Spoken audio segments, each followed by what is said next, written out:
সবাই PR PR করে চিল্লাচ্ছে, আজকেও পিআর পিআর করে মহাসমাবেশটা করছে। এখনও নির্বাচনের কোনো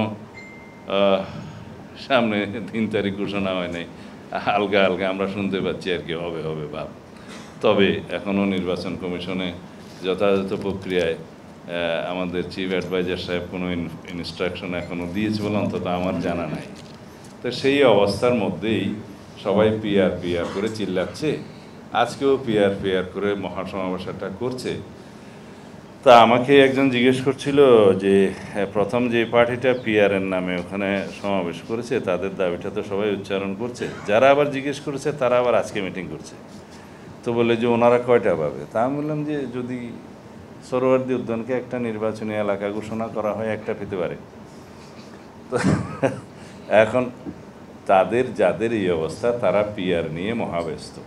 আমাদের পলিটিক্যাল কালচারে, আমাদের ইলেকশনের হিস্ট্রিতে এবং আমাদের ভোটারদের যে লেভেল সেটাতে আমরা এখনও ইভিএমে টিপ দেওয়াটা শেখানো পারিনি।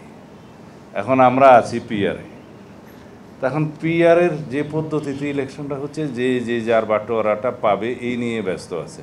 কিন্তু ডেমোক্রেসির কী অবস্থা হবে, আমাদের দেশের কী অবস্থা হবে, স্থিতিশীলতা আসবে কি না, কোনো গভর্নমেন্ট ফর্ম করার মতো কেউ কোনো মেজরিটি পাবে কি না, এবং তাহলে অস্থিতিশীল একটা জ্বলন্ত পার্লামেন্ট হলে, অস্থিতিশীল গভর্নমেন্ট হলে নেক্সটে দেশের কী অবস্থা হবে, এই সব কিছু তাদের মাথায় নেই। তাদের মাথায় আছে যে স্লাইস অফ কেক দিতে হবে, আপারে যদি কোনো রকমের সারা দেশ মিলে 3 লাখ ভোট পাওয়া যায়, একটা সিট তো পাবো, এরকম একটা চিন্তায় তারা আছে। তা এখন যে যার পলিটিক্যাল ক্ষুদ্র স্বার্থ ত্যাগ করতে যদি আমরা রাজি না হই, তাহলে সামনে যে আমাদের ন্যাশনটা বিল্ড আপ করতে হবে, এবং আমাদের কাছে জুলাই গণ অভ্যুত্থান পরবর্তী মানুষের যে স্কাই হাই অ্যাসপিরেশন, এবং আমাদের কাছে যে আমাদের যে প্রতিশ্রুতি অঙ্গীকার শহীদদের রক্তের প্রতি, সেইটা, এবং নতুন করে একটা উন্নত বৈষম্যহীন বাংলাদেশ সৃজন করার জন্য যে সংস্কারের মধ্য দিয়ে আমরা যেতে চাচ্ছি, একটা স্ট্রং ডেমোক্রেটিক ইনস্টিটিউশনস এবং কনস্টিটিউশনাল ইনস্টিটিউশনগুলো বিল্ড আপ করার জন্য আমাদের যে তাগিদ, এগুলো সব কিছু পূরণ করার জন্য আমাদের একটা ইমিডিয়েট ইলেক্টেড পলিটিক্যাল গভর্নমেন্ট দরকার, through free fair neutral election.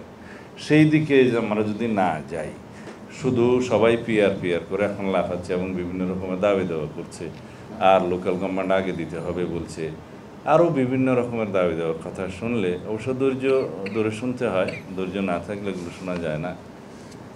তো সেই দিকে আমরা যখন দেখতেছি বর্তমানের পলিটিক্যাল যাত্রাটা, তখন আমাদেরকে আরও বেশি অ্যালার্ট থাকতে হবে। আজকের এই বিষয়টা সেই জন্য আরও বেশি গুরুত্বপূর্ণ।